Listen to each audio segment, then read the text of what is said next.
Армысыздар, құрметті көрермен қауым, бағдарламаны жүргізетін мен Ықылас Ожайұлы. Ең әуелі студия қонағымен таныстырып өтейін. Еуразия ұлттық университетінің докторанты, белгілі алаштанушы ғалым Заңғар Кәрімхан. Зәкенді қош келіпсің. Қош көрдік. Жаңағы алаш деген сөзді арнайы тиянақ қылып өзім сөйлеп отырмын. Алаш дегенде алаш сөзі өзі ар мен ұяттың бір барометрі секілді сөз ғой. Біз айтып жатамыз алаш арысы, алаш азаматы деп. Сол алаш азаматына, арысына, алаш атауына лайықты бір адам болса, сол Қайым Мұхамедханов деп есептеймін. Ар мен ұяттың да барометрі деп айтып отырмын. Жалпы Қайымның қазақ руханиятындағы орны. Бүгін біз тақырыпты осы төңірегінде таратсақ, ол кісінің шыққан тегі, көрген тәрбиесі деген секілді. Және біз білмейтін беймәлім қағаберісте жатқан оғыске қатысты ақпар болса, осының барлығын бүгін жіпселеп, ашып, ашалап айтсаң, жақсы болар еді. Ең әуелі сол қайтадан тақырыбымызға келейік. Қайымның шыққан тегі қазақ руханиятындағы, тарихындағы орны. Осыдан бастасақ. Жақсы. Бүгін бір керемет тағылымды кездесуге шақырғаныңыз үшін алғыс айтам. Әрине Қайым туралы айтылатын жерде, ол туралы сөз болатын кезеңде бас тартып қалармайтынымыз белгілі жайт. Өйткені бұл кісінің алаш төңірегінде айтылатын, сол төңіректе қозғалатын әңгімелері сырт қала алмайды. Қайымның есімі алаш деген ұғыммен бірге бір тұтас жүйеде қарастырылады. Себебі бұл кісі сол алаштың өзінің көзін көрген сарқыт, кейінгі Совет үкіметінің бастан кесірген уақытта тәуелсіздікке дейінгі екі үлкен буынды аралықты ұстап тұрған алтын көпір негізгі жолыны. Сондықтан бұл жолынды айтпай кетіп, алаштың өзінен қазіргі тәуелсіз Қазақстанға секіріп кете алмаймыз. Міндетті түрде сол жердегі үлкен кеңістікті толтырып тұрған бұл Қайымның шығармашылық мұрасы, жалпы өзінің өмірі де, оның ата тегінен бастап бүгінгі жалғасып отырған жалпы рухани, әдеби, мәдени кеңістігі Қайымның. Енді бұл кісінің балалық шағы, ата тегі туралы айтатын болсақ, Семей өңірінен шыққан Көкентау деген атақты жер бар. Ол жерде тобықтылар бір жағы уақыттар болып мекен еткен. Көкентаудың уақыттарының арасынан шыққан. Әкесі Мұхамедхан Сейітқұл деген өте белгілі адам. 20-шы ғасырдың басындағы, 19-шы ғасырдың екінші жартысындағы қазақтың ұлттық буржуазиялық ойлауын, көтерілуін, дамуының, сауда жүйесінің және экономикалық бағыттардағы ең үлкен сілкініс әкелген, серпіліс әкелген кезеңдерде өмір кешкен адам. Бұл кісінің тек қана сол өзінің байлығымен ғана емес, меценаттығымен қоса, сол кездегі қазақ әлеміне, мәдени кеңістікке, әсіресе қазақтың ұлттық ояну дәуірі болған алаш қозғалысына деген еңбегі ұшан теңіз. Бір ғана мысал айтайық.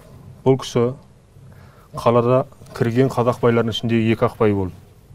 Яғни ол заманда қазақтың байларын қаланың ішіне кіргізбеу деген мәселе тұрған. Бұл қазақтың байларының барлығы даланың шонжарлары болды да, оларды қала тәртібіне үйретпеу, оларға рұқсат беру деген мәселе жоғары жақтан шешіліп отыр. Патшаның чиновниктері, кеңселері арқылы. Сондықтан екінің бірі кіре алған жоқ, қалада тек татар байлары және орыстың көпестері ғана өмір сүріп кетті. Сондықтан бұл жерде кірген Қаражан Өкебаев деген атақты нөмір бірінші бай болды, бірінші гильдиялы. Одан кейін осы Мұхамедхан Сейітқұл қалаға ертерек сіңген, үйренген, бой үйреткен, сөйтіп қаланың тәртібін әбден меңгерген, сөйтіп кейінгі қазақтардың жиналуына, кейінгі алаш қозғалысының ұлттық оянуындағы Семейдегі рөлі болған кезде, басым болған кезде, ол кісінің тұрғын жайлары, тарихи үйлері осы алашқа қызмет ете бастады.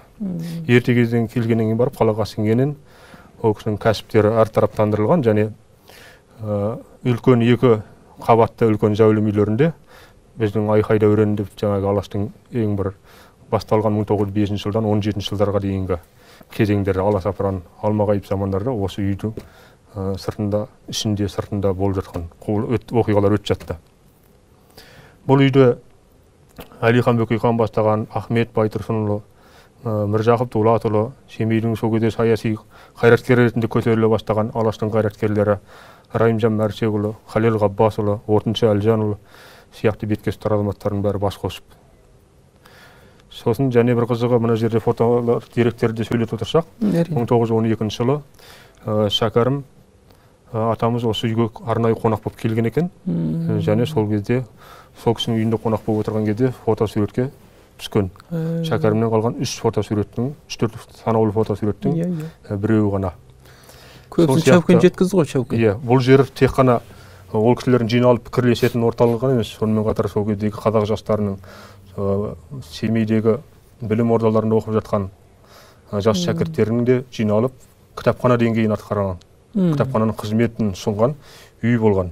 Демек, Қайым Мұхамедхановтың әкесі Мұхамедхан Сейітқұлы сол заманның өзінде көзі ашық, көкірегі ояу болған сонша, соны дәлелдейтін қаншама қазына кітаптар жинай алған. Өте көне ежелгі қазақтың батырлық жырларынан бастап қаншама өте бай фольклорлық мұраны жинастырған. Және сонымен қатар сол кезде шығып отырған, жаңадан шығып отырған, жаңадан баспа бетін көріп отырған су жаңа кітаптарды үйіне жинастырып отырған. Сонымен қатар одан бөлек қазақтың ең алғашқы журналы болған Айқапты ай сайын үздірмей жаздырып алып отырған. Сол сияқты қазақ газеті, біздің ұлттық басылым бірінші. Осы газетті де ай сайын жаздырып қана алып отырғанын қоймай, болған белгілі бір деңгейде мөлшерде оған спонсорлық, демеушілік көрсетіп отырған қазақ газетінің жазылуына. Сондайда осы іске байланысты осы газет шығарудағы патшаның цензурасына ұшырап кеткен қазақтың қаламгерлері, редакторлар Міржақып Дулатұлы сияқты қайраткерлердің жазаға тартылып айыппұл арқалап сондай бір қиын кезеңінде сол айыппұлын көтеруге қазақ азаматтары, соның ішінде Семейдің кәсіпкерлері, Семейдің бай шонжарлары ықпал жасаған, ақшалай демеушілік көрсетіп, айыптарын өтеп беріп, тіпті түрмеге түсетін болса, соны кепілдікпен ақшамен шығарып алатын сондай жағдайлар болған оқиғалардың арасында Қайымның әкесі Мұхамедхан Сейітқұл жүргені анық. Сондықтан бұл кісінің шаңырағы рухани бір үлкен кеңістіктің орны болды, киелі орын болды. Алаштың бүкіл қайраткерлері бас қосты, және жастар үшін кітапхана қызметін атқарды. Сондай-ақ бұл осы шаңырақта Заречный деген слободка аталған, және Тінібайдың көк мешіті деп аталатын жер болған. Тінібайдың мешітінің жанындағы үй болған. Сол шаңырақта 1916 жылы осы Қайым кішкентай сәби болып өмірге келеді. Сондықтан біздің қазақ зиялылардың барлығын өмір тарихын қарайтын болсақ, көбісі қырдан қалаға келіп жатар ғой. Алғашқы ауылдық жерде дүниеге келеді. Сол жерде молдадан хат таниды. Сол жағы ауыл балаларымен бірге ойнап күліп атыр салады. Содан кейін білім алу үшін қалаға беттейді. Бұдан ерекшелігі Қайымның ол таза өз қалалық азамат, қалалық бала, қаланың көшелерінің шаңында аунап өскен. Сол кішкентай балалар қазақтың баласы бола ма, орыс бола ма, казак бола ма, тіпті татар бола ма, осындай өз сияқты құралпылас балалармен ойнаса, ойнап, төбелесіп, сондай ер жеткен бала. Сонда қазақ интеллигенциясының арасынан шыққан алғашқы қалалық бала. Асфальтты көрген дейтіндей емес, бірақ ол кісінің қазіргі таныммен балалар қаладан шыққандардың барлығы ұлттық дүниетанымға шеткерлік деп айтар ғой. Ал енді керісінше бұл қаладан шыға тұрып, осындай үлкен рухани мұра қалдырып отырған. Сондықтан бұл кісінің айналасы балалық шағы сол Алаштың ең бір сапырылып жатқан уақытында болды. 16 жыл дүниеге келді, 17-ші, 18-ші жылдары, 19-ші жылдарға дейін Алаш автономиясы тәуелсіздік жолында қатты күресіп жатты. Бір жағында большевиктермен, бір жағында патшаның ақ әскерімен, осындай қиян-кескі шайқастардың ортасында Семей қаласы өте бір маңызды рөлдер атқарған орталық болды. Сондықтан бұл әкесі Мұхамедхан Сейітқұлының да тарихтағы орны басқа да Алаш қайраткерлерімен тең аталуға тиісті. 1900 осындай меценаттығынан бөлек ол кісі өте үлкен дін қайраткері ретінде танымал болды. Сол жердегі мешіттердің, медреселердің ашылуына қолғабыс көрсеткен, және жастардың рухани діни тәрбие алуына, діни білім алуына ықпал жасаған тұлға болды. Кейін бұл кісіні жаңағы 37 жылы репрессияға ұшыратқан кезде ең үлкен нәрсесі бұның дін жағындағы көп қайраткерлігіне баса мән береді. Сол дін қайраткерлігі үшін жаза кесіп, ату жазасына бұйырған ғой. Сонда 37 жылдың 2 желтоқсан күні түнгі сағат 2-де атқан. Ал енді бұл кісі жекелей зерттелді ме? Жекелей зерттелді. 37-ге дейін бұл кісінің де көрмеген жоқ әкесінің. Ол қазақтың тарихымен сабақтасып қарастыратын болсақ, жаңа 27 жылдардағы қазақ байларын кәмпескелеу науқанына ұшырады. Онда енді белгілі адамат және бай адам болғаннан кейін міндетті түрде мал мүлкі тәркіленді. Үйіндегі дүниелердің бары тәркілеуге ұшырады. Одан кейін 31 жылы мынау қазақтың даласында қыр жақта Шұбартау көтерілісі, Барша тас көтерілісі деген сияқты көтерілістер болып жатқанда, сол көтерілістерге демеу болған, ықпал еткен тұлға ретінде тағы да ұсталып, түрмеге ату жазасына бұйырыла жаздаған. Бірақ айыптан бір құдіреттің күшінен аман қалады. Сонда жаңа Тобықты болсын, сол жақта өмір сүрген басқа уақыттар болсын, Керей, Найман сияқты ең мықты елдердің беделді азаматтардың барын 70 адам Семейдің түрмесіне ұсталған, жабылған. Оның ішінде Абайдың баласы Микаэл да бар еді. Сөйтіп 70 адамды Семейдің ортасындағы Түйемойнақ деген аралда барып атып, үкім шығарып, сонда өте үлкен қатыгездікпен трагедиялық жағдайға ұшыратқан. Бірақ сол 70 адамның ішінен 2 адам ғана тірі қалады. Біреуі осы Қайым Мұхамедханның әкесі Мұхамедхан Сейітқұлұлы, екіншісі Нұрлыбек Баймұрат деген ақын. Нұрлыбек Баймұраттың жастығы әсер етті ме екен, әлде кейін басқа бір нәрсесі бар ма екен? Сонда кейбір зерттеушілердің айтуынша осы екісінің біреуі соның ішіндегі барлаушы тыңшы қызметін атқарған деген сияқты дерек бар. Сонда бұған енді әрине Мұхамедхан Сейітқұлды жатқыза алмаймыз. Өмір бойы Совет үкіметіне қарсы күрескен және Алаштың ұлттық көзқарасын, ұлттық идеясын ұстап отыр ғой. Қолдаған адам ғой. Ал енді екінші адам, ол әлі жас, оң солын танымаған. Ол қандай да бір идеяның ықпалына кетіп қалуы мүмкін. Нұрлыбек Баймұрат. Ал кейінгі оның өмірбаянын қарайтын болсақ, бірден жаңағы басшылыққа тағайындалғанын байқаймыз. Демек, сол сондай бір іс-әрекетті орындаған деген сияқты ойлар қалдырады. Жалпы не осындай. Бұл кісі өзі 37 жылға дейін 3-4 рет мәрте түрмені көрген. Жаңағы 70 жылдары түрмеде жатқан кезде жанында Шәкәрімнің ұлы Ғафур деген кісі болады. Бұл кісі жаңағы қорлыққа шыдай алмайды, тұрып соғып, түрменің адамына шыдамаған, өзін өлімге қиып жіберген. Және осы сонымен бірге болған екен ғой. Бірге болған, бір камерада болған. Сонда кім айтар осы? Мұхамедханның өзі айтады, бұл енді сен өзің өлімге қиям дейсің. Бұл шариғат қостамайтын нәрсе ғой. Өзіңді өзің өлтіру деген үкімге ешқандай нәрсеге сыймайды, ақылға сыймайтын нәрсе. Сен қалай жасадың? Сонда айтады, мен бәрі бүгін құтылсам да, құтылмасам да бәрі ертең бәрі мен ұрпағымды дейді. Көз алдымда тұздай құртқанын, тоздай бытыратып құртып жібергенін көре алмаймын дейді. Шығып кетсем шығып кетермін, өлмей тірі қалуым да мүмкін. Бірақ бәрібір бұдан құтылмаймыз, ертеңгі күндер алдымызда тұзақ құрылады. Бәрібір өлуге бәрібір де бір өлім тұр дейді, ол түсініп отыр ғой бәрі. Мысалы алдыңнан жар, артыңнан жау қысқанда дейді ғой, сондайға тығырыққа тірелген кездегі адамның әрекеті. Сонда бұл кісі өзін-өз құрбандыққа өлімге итермелегенде Мұхамедхан Сейітқұл ол кісінің жаназасын шығарып, соның ішінде жерлеген деген дерек бар. Міне осындай тағдырлы, осындай бір қиямет қайым өмір кешкен әкенен осындай ұрпақ қалып отыр. Демек, оның айналасындағы адамдар, Мұхамедханның айналасындағы Алаштың белгілі тұлғалары ол үйге жиналмаса, ол үйде мәжіліс құрмаса, қандай да бір идеялар талқыламаса, ол үйде сондай бай кітапханалар болмаса, Қайымның шығуы қалай еді? Қайым болып шығарым еді. Қайымның сол қайым болуына, оның үлкен ғұлама ғалым болуына, әкесінің осындай байлығы да, жомарттығы да, жалпы жеке адамдық мінезі де, табиғаты да көп нәрсе әсер еткен сияқты деп ойлаймын. Сондықтан бұл бағыттағы зерттеулер әкесі мен інісі баласын бірге қарастыру, бірге зерттеу ол жалғаса береді. Ол кісінің ұрпақтарының ашқан Қайым Мұхамедхан артындағы білім және мәдениет қоры бар. Ол кісілер осы аталары жайында, әкелері жайында жыл сайын көптеген зерттеу еңбектерін жариялап отырады. Шығарады, ғалымдарға экспедицияға шақыруға, қормен жұмыс істеуге. Өйткені ол кісінің қолын көптеген жан-жақты ғылым саласы бойынша өте бай мұра бар, бай қазына бар, өте бір алтын көмбе сияқты. Сондықтан тек қана суреттер әлемнің өзі бір үлкен кеңістікті құрайды. Ал енді жазып қалдырған 10 томдық еңбек бар. ол қазір жиналған классикалық үлгідегі, ал енді шығарам десе Қайымнан шығаратын дүниелер әлі де көп. Оның эпиталиялық мұрасы қаншама 2 томды құрайды деген сияқты. Әр қайсында жеке-жеке суреттердің өзіне ғылыми түсініктеме беру үшін де бірнеше томдары құрайтын еңбек болар еді.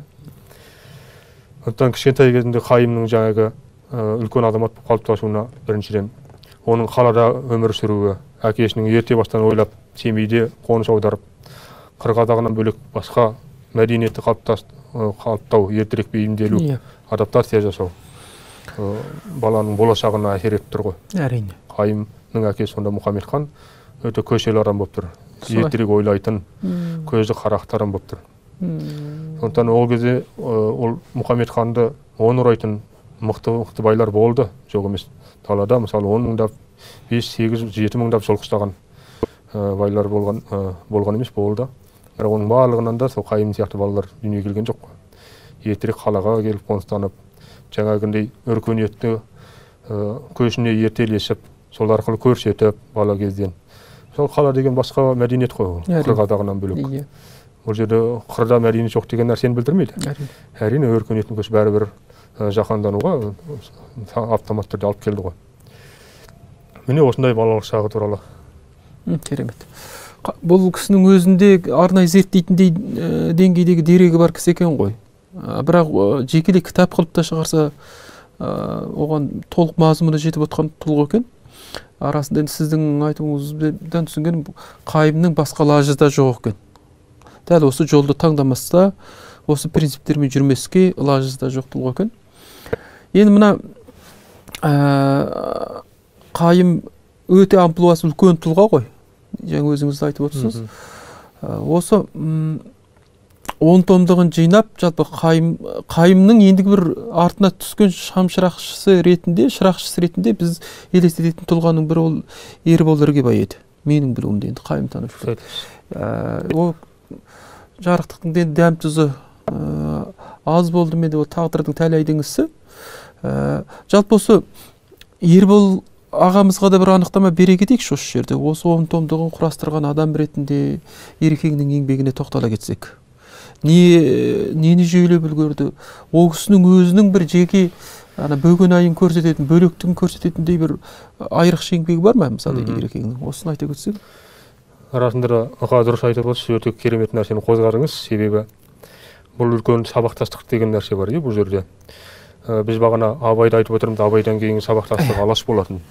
Алаштан кейін Мұхтар Әуезов, Мұхтар Әуезовтен кейін Қайым Мұхамедхан, Қайымнан кейін Тұрсын Жұртбай, және одан кейін Ербол Іргебай. Міне осы үлкен алтын арқау бірімен бірі жалғасып кете береді. Осының тәуелсіздік кезеңінен бері қарайғы ең бір керемет шағы Ербол Іргебайдың есімімен тікелей байланысты. Бұл кісі Семейдегі педагогикалық институтта оқып жүрген кезде Қайым ағамыздың, атамыздың көз алдына отырып сабақ алған, үйренген. Осы әдебиет тарихынан бола ма, Абай тану курстарында бола ма, Абай және оның айналасындағы ақын шәкірттерінен бола ма, қандай да сабақ өткен кезде одан тағылым алған, тәлім алған өтірік емес, жатырын емес. Сондықтан бұл кісі осы Қайымның соңғы кездегі шәкірттерінің бірімін деп толық айтуға хақысы бар. Ербол Іргебай кейін ғылымға бет бұрған шағында ол кісі өмір бойы педагог болған кісі, мұғалімдік қызмет атқарды, және мұғаліммен бірге ол кісі басшылық қызметті қатар алып жүрді, және ғылымды да тастай алған жоқ. Сондықтан Қайымның алдын көрген, өнегесін тыңдаған адамдардың барлығы да ғылымнан тысқары болмайды. Міндетті түрде ғылыммен байланыстырып тұрады. Кейін бұл кісінің қолына аманатталып, Қайым ағаның мұрасы, шығармашылық мұрасы жинақталу табыс етілгенде, бұл кісі соны абыроймен атқарып шыққан. Бірінші Қайымның ең басты қандай еңбектері деген кезде алғашқы томдарына шығарған. Бұл кісінің ең негізгісі Абайдың айналасы, Абайдың ақындық шәкірттері, оның мектебі тұрғысынан қарастырған еңбегі. Ол өте үлкен концепция. Бұл әдебиет тарихында, әдебиет танудағы белгілі бір цензураға қатты ұшыраған, сол үшін 25 жылға сотталып басы кете жаздаған өте үлкен бір тағдырлы жанкешті ғылым саласы. Сондықтан бұған барып осыны зерттеу Қайым сияқты қайсар ерге ғана. Оны жаңағы айтып отырмын, көше бала кезінде қайсарлық бойына біткен. Семей қаласының көшесіндегі орыспен болсын, казакпен болсын, татармен төбелесіп өскен бала бойына сол кезде қайсарлықты жинаған сияқты, ешкімнен ықпайтын, ешкімнен қорықпайтын, бір беткей. Әкесінің де ішіндегі кегі кетіп тұр ғой енді. Сондай. Ол да бар, ол дер десейді тұр ғой енді. Оның барлығы қосылғанда осындай жолға саналы түрде түсуге, және соңына дейін, ақырына дейін айқасуға, ақырында өзінің идеясы жеңіп шығатынына кәміл сенгендіктен осы қадамды атқарып шықты. Және осы Абай мектебінен бастап, оның кете беретін салалары көп. Абай текстологиясы, Абайдың айналасындағы ақындардың әрқайсының жеке сипаттама, энциклопедиялық анықтамалар, олардың өмірбаяндары және шығармалары, әр шығармасының тарихы және оның жиналуы, сосын әрбір шығармасының мәтіні қайдан қалай жиналып отыр. Мысалы, Абай мектебі деген кезде қарайтын болсақ, Абайдың мектебін тек поэзиялық немесе поэтикалық мектепте қарастырған аясын тарылып жүреміз. Абай мектебі ол тек қана әдебиет мектебі емес, ол жалпы қазаққа керек, қандай мектеп керек қажет болса, сол мектептің бәрі де бар болған. Абай мектебі ол ұлттық қолөнердің мектебі, зергерлер, қолөнер, ұлттық бұйым тудыратын адамдардың айналасына жиналып. Абай мектебі бұл саятшылықтың мектебі, аң қос қазақтың өзіне біткен дүние, ұлттық ойындар өнердің. Абайдың айналасы ұлттық спорттың мектебі болды. Абайдың өзі сүйіп ойнаған тоғызқұмалақтан бастап басқа да ойын түрлерінің барлығы қызықтырды. Абайдың мектебі бұл ұлттық тарих, ұлттық этнография, ұлттық география, музыкада жатыр ғой Абайда. Өткен тарих, өткен тұлғалар. Мысалы, өзінің шәкірттеріне әртүрлі тақырыптарда жырлау тақырыптарын береді. Әрқайсысына өзінің тезінен өткізеді. Міне осындай үлкен еңбектерін бәрін құрастырған, 10 том ретінде шығарған. Оған эпистолярдық мұрасында қосқан, және ең соңында 13 томда бұл кісінің ғылымдағы жолын, әсіресе 51-ші жылдағы басына қара бұлт үйірілген кездегіндегі, сол жаңағы ғылыми диссертациясын қорғау кезеңіндегі кімдер қалай болды? Сол кездегі қазақ зиялылары, интеллигенция өкілі. Қайымның, Мұхтар Әуезов пен Қайымның концепциясын жақтағандар көп болды ма, әлде жақтамағандар, қарсы шыққандар ма? Әлде ортасында екеуі де дұрыс еді деген сияқты қоржынастырылық тірлігінің ортасында қалып қойған демей, сондай тұлғалар бар ма? Ал стенограммасы қалай өткен жаңағы ғылыми талқылаудың, диссертациялық кеңестің осының барлығының сөздері жазылған стенограмма. Бұл ғылымдағы қанша жусары кетпейтін қара дақ біреулер үшін. Ал енді жаңағы қостағандар үшін ол абыройлы мерей ұрпағына да жетеді. Сондықтан бұл жерде кімнің қандай сойыл соғатыны, ол сол заманның күйлегеніне немесе заманнан озық туған адам ретінде танытатын бір барометр. Екеуіне де, екі жағы да бар. Сондықтан Қайымның жаңағы 10 томдан құрастырған Ербол Өргебай ағамыздың бұл істеп отырған еңбек өте орасан зор. Аруақ шат болсын. Өйткені бұдан кейін осындай еңбек істейтін адам бар ма, жоқ па? Әлбетте. Қайым тануда жаңа есімдер шыға ма, шықпай ма жуық арада? Ол да бір үлкен мәселе. Себебі кез келген ғылымда, тіпті Абай тану және Алаш танудағы үлкен ғалымдардың бар болатын сияқты, және ол ғылымның қартайып кеткені сияқты, жаңа ғылымдар, жаңа есімдер, жаңа ғалымдар шыға қою уақыт күттіріп отырған нәрсе. Сондықтан бір жағынан біз бұл қормен жұмыс істеп жатқаннан кейін, болашақта біз өзімді жекелеп бұл кісінің соңына түспесек те, Қайымға бір кісіге қатысымыз бар. Яғни ол кісінің артында қалған жеке қормен жұмыс істейтін болғандықтан, ол кісіге де қосылатын үлестері алда болады деп ойлаймын. Өйткені бұл кісі өз заманында қаласының әрбір қайраткерінің жеке-жеке қалған дүниесін жинаған, әлихандардан бастап, Семейдегі кейінгі мұғалімдер болсын, айналасында араласқан ғалымдар болсын, биолог дәрігерлер болсын, Асылбек Сейітов деген сияқты мықты-мықты алаштың дәрігерлері сияқты. Олардың өмірбаяны және фотосуреттерін жинаған. Сол арқылы кейінгі ұрпаққа өте бай энциклопедиялық деректер қалдырып отыр. Сіздер білесіздер, мысалы 1995 жылы Абайдың 150 жылдығы болған кезде Абайдың энциклопедиясы дайындалды. Бұл Қазақстанда құрастырылған алғашқы тұлғалық энциклопедия, бір кісіге арналған, ол Абайға арналды. Және сонда қарап отырсаңыз да, сондағы ең бір керемет құнды дүниелердің барлығы да осы Қайымның қолынан шыққан материалдар екен. Өйткені ол кісінің қолында барлығы да болды. Абайдың тұңғыш жинағына қатысты дүниелер, 1909 жылы қандай мехнатпен шыққан, Оны шығарған, ұйымдастырған кім? Әлихан. Оны алғашқы жаңағы өмірбаян жазған кім? Кәкітай. Сол сияқты басқа қандай баспадан шықты? Петербургтағы Илья Бураганскийдің баспасы. Ол қандай адам ол? Қазаққа қандай жақсылық? Міне осындай. Содан кейін 20-шы жылдардағы Затаевич, Потанин сияқты Қазаққа жаны ашыған азаматтардың да елге, Абайдың айналасындағы орыс достары болсын. Кейін Алаштың өзі айналысқан зиялы, нағыз, әділетті, кез келген нәрсеге әділетті осынан қарайтын, ұлтқа бөлмейтін, сондай принципшіл адамдардың өмірбаянын, ол туралы деректердің барлығын Қайымның қорынан біле аламыз, таныспыз. Сондықтан ол кісі жасап отырған дүниелерді қазіргі таңда мысалы мынандай суреттер. Мәселен, мынау Семейдің сол кездегі зиялылары. Ішінде Ахметжан Қозыбағаров деген керемет тұлға бар, Алаштың қайраткері. Және Алаштың сол Семейдегі атты әскерін құруға атсалысқан, атты әскер құруға және сол жердегі қазақтың байларын сол осы идеяға шақырған, үндеген, егер жылқы берсеңіздер, жылқы беріңіздер, жігітмен қосып, ер тұрманның бәрін сайлап, соны ұйымдастыруға Әлиханның бұйрығы бойынша сол Семей үйіріңді атсалысқан Ахметжан Қозыбағаров деген тұлға. Сондай-ақ мына бір суретте, бұл да бір тарихи өте керемет мағыналы, тағылымды сурет. Бұл Қайым атамыздың өзінің жазған қолтаңбаларымен көрсетуінше Семей қаласында 1911-12 жылдары түсірілген сурет. Мұрағатының суреттері түгел. Архивінен жеке мұрағатынан алынып отырған сурет. Ол кісінің қолтаңбасы міне 400 жазу араб графикасындағы жазумен беріліп отыр. Мұнда сол кездегі Алаштың зиялылары интеллигенциясы Семей бөлімшесі бойынша. Мына ортада тұрған Нұрғали Құлжанов деген, Нәдипа Құлжанова деген атақты қазақтың алғашқы журналист қыздарының жолдасы. Оның жанында отырған Көлбай Төгісов деген, ол Алаштың қайраткері болған басында, кейін жау болып шықты. Бір-біріне қарсы идеяласты. Алаш деген бұда 300 деген партия құрды ғой. 300 деген партияны. Алаш деген газет шығарды бұда, иә? Алаш деген газет шығарды. Мынау ғой Көлбайымыз. Мынау. Мынау ма Көлбай? Одан кейін мынау ортада отырған Ахметжан Қозыбағаров, жаңағы айтып отырған жас кезі, семинарда оқитын кезі.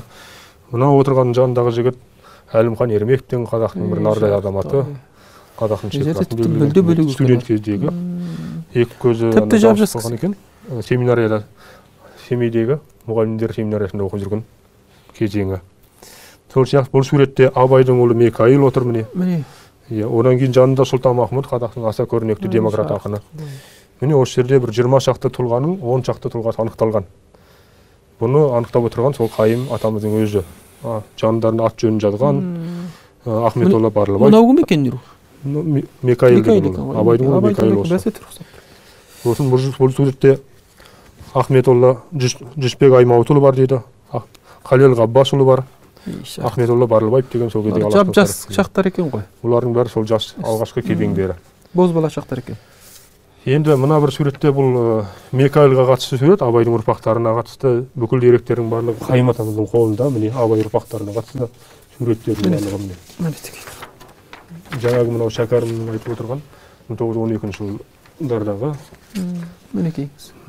Бұл Абайдың туған інісі, жақсы көретін Оспан деген нар тұлғалы азамат, және оның құдасы Дүтбай деген сол кездегі қазақтың бай болыстарының фото суреті. Ал мынада жаңа Абайдың ұлы Микаил және сол кездегі орыс географиялық қоғамының Семей бөлімшесінің мүшесі болған Арғынғазы Абылайханов деген азамат. Бұл да Алаштың қозғалысына қатысушы оқыған азамат тұлғалардың бірі. Міне осындай өте үлкен бай мұра қалдырып отыр. Сонымен қатар Қайым Мұхамедхановтың мысалы тек қана Алаш емес, өте бай мұрасын жан-жаққа бірнеше ғылым саласына бөліп шектеуге болады. Оны бір сағаттың, 2 сағаттың ішінде айтып шығу да оңай емес. Мысалы, бұл кісі Абай музейінің Мұхтар Әуезовтің идеясы бойынша Абай музейінің алғашқы ұйымдастырушы және соның алғашқы директоры болған адам. 1940 жылы қазіргі күнде Абайдың музейі Семей қаласындағы жеке тұлғалық мемориалды музей. Абай атындағы ең алғашқы музейдің алғашқы директоры да, алғашқы ұйымдастырушы да. Сонда бір ғазабы осы музейге Абайдан қалған дүниелер жинау керек болады. Үлкен жүк көлігін алып, жанында жүргізушілері бар.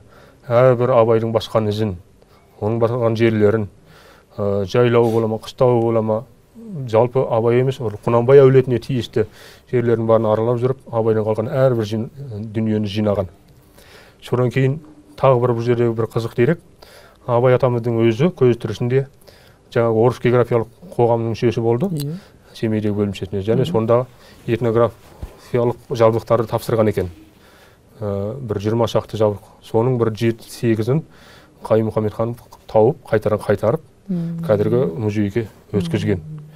Міне бұл бір тұлғаны тек қана шығармашылығы емес, жалпы өміріне қатысты дүниелер арқылы, oradan қалған тұтынған заттар арқылы, киген киімі, ас ішкен тамағы деген сияқты әрбір деталіне дейін жинақтап тапсырған. Содан кейін абайтану ғылымының әрине біз бұған келеміз. Осы жерде Зәке жаңағы желілік мәдениет, желілік сабақтастық туралы айтып отырмыз ғой. Мысалы, қалай болғанда да біз Қайым дегенде оның ұлы ұстазы Әуезов екендігі даусыз. Жалпы Әуезовке сіңірген, Әуезовтің еңбегіне қорған болған. Енді біз Әуезовтің бір Қайымды Әуезовтен бөліп қарай алмаймыз ғой. Қарай алмаймыз. Сондықтан ұлы ұстазына деген Қайымның қатысын таратып өтсең осы жерде. Осы біз анау кино, телесериалға байланысты да, Абайға қатысты да, мысалы осы Қайыммен енгізген өте бір ең бір киноның ішіндегі бір сәтті болып тұрған шаруасы да сол ғой деп ойлаймын. Сондықтан мына Қайыммен Әуезов пен Қайымның арасындағы қатынасқа сәл тоқтала өтсең. Мен мысалы мына бір деректі білем. Әуезов үшін әрине Кемпірбайдың орны бөлек. Ол Әуезов үшін Абайдың ақын шәкірттерінің орны бөлек. Мысалы, сондағы Әуезовтің бір қапа болған жағдайы, мысалы, Қайым айтқан екен. Оны бір кісі жеткізіп отыр. Қарағандының режиссер болған адам екен, мен бір естеліктен оқыдым сол. Сонда мысалы, ет комбинаты, Семейдің ет комбинатының астында қалған екен ғой, кімнің, Кемпірбайдың сүйегі. Соған кімнің қатты қапа болуы, ол жерге ешқандай ет комбинатының болмау керек екен, оны да ұлы Кемпірбайдың жатқандығында. Сол кездеген сол Семей басшылығының бірі болса керек, соған жан ұшырып Алматыдан Әуезовтің келуі, онана Тоңмойын Томарбастың түсінбеуі, оған қапаланып шыққан Әуезовтің өңі әлем тапырық болып кеткен. Қайымныңға оны айтуы деген секілді дүниелер қарған мысалы. Қарап отырсаң, қаншалықты деңгейде мысалы Әуезовті, Кемпірбай мысалы Кемпірбайдың әр сөзі Әуезовке қаншалықты деңгейде пәрмеді, қаншалықты деңгейде ұлағатты екендігі сөзсіз. Ал енді ол оның құнын білмеген, нарқын білмеген адамға ештеңе емес. Алды да салды мысалы. Сондағы сәттерге дейін мысалы қалған. Әуезовтің әрбір көңіл күйіндегі, сол кездегі тіпті керек болса Әуезовтің ащы зақарыңнан әкелші деуі.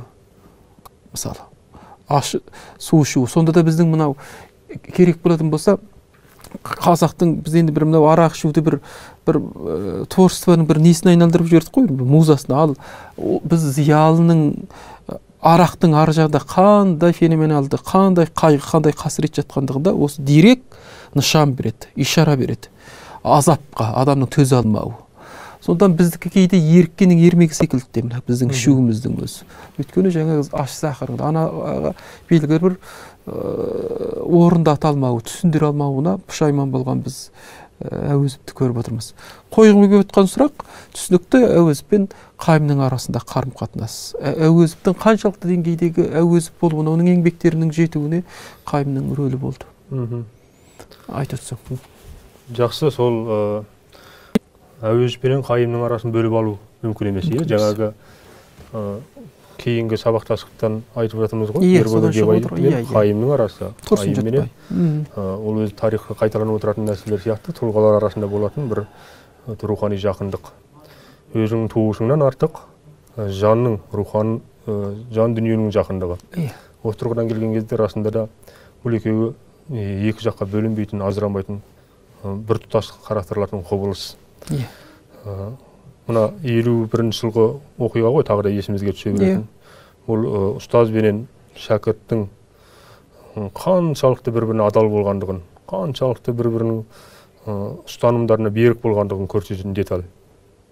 Қайым 25 жылға сотты. Басында ату жазасына кесеміз деді, бірақ 25 жылға ауыстырды. Сонда түрме адаптарын кесіп жатқан кезде тергеушілер бұның алдына қағаз қояды, дайын мәтін. Мұнда тек қана бірақ нәрсе жетіспей тұр, Қайымның қолы. Ал алған мәтінде маған осы идеяны берген, ұсынған Абайдың айналасында, Абай жалғыз мектеп емес, айналасында шәкірттері бар үлкен мектеп, осы концепцияны ұсынған Әуезов деген нәрсе жазылған. Ал осыны қайта-қайта ұсына береді. Осыған қол қойсаң, бір келеді дейді, сен осы бір ғылыми институттың директоры емессің бе? Мансабыңды арғай жоғарылағанын ойламайсың ба, қаламайсың ба деп жаңағы енікі бірің өте бір сұрқия саясат. Ұрып соғудың алдында жылы-жылы сөйлеу, жаңағы ар жағынан шығып, бер жағынан айтып деген сияқты күліп отырып, күлімсіреп отырып, қол қойғысы баласын қандай да бір құйыстырық саясат іске асырғысы келетін. Сонда жендеттердің тәсіліне алдана қойған жоқ. Екінші бір келеді, сенің шиеттей балаларың бар дейді ғой. Қайым өзі кейін балаларым бар қосқан 10 шақты баласы бар, үлкен семья болды. Сен балалардың тағдырын ойламайсың ба? Әйелің жесір қалады ғой деген сияқты. Сен осы қол қоя тұрғанда не бар? Қоя тұрғанда. Бір ғана сүйкеп кететін нәрсе ғой. Кім біліп жатыр? Оған да көне қоймайды. Сондағысы нәрсе жаңағы бала кезден біткен бойында қайсарлық. Қарағайға қарсы жүретін өте бір беткей тұлғалығы. Қалай болғанда ол өзінің ұстазын сатпады. Сатуға ар-ождан жібермеді. Біз сөзімнің басында айттық, ар-ождан ар ұяттың барометрі. Міне осы барометр осындай ең бір қысылтаяң сәтте қол қойып жүрсе болар еді деген сияқты нәрсе. Оңай жеңіл қарауға болар, бірақ оған ондай ар-ождан мәселесіне келген кезде Қайым өзінің алған бетіне қайтқан жоқ. Өте қайсар тұлға болды, өте қайсар. Және бір беткей өзінің ойлаған нәрсесіне түбіне дейін жететін, мақсатына айқын орындайтын тұлға болды. Содан кейін ақырында көндіре алмады. Содан кейін жаңағы бұл енді азап тартады, 4 жылдай түрмеде отырады. Қайтып келген кезде міне мен шығамын деп Қарлықтан шығып телеграмма соғады ұстазына. Әуезов Алматыдан күтіп алу керек. Ол кездегі телефон жоқ.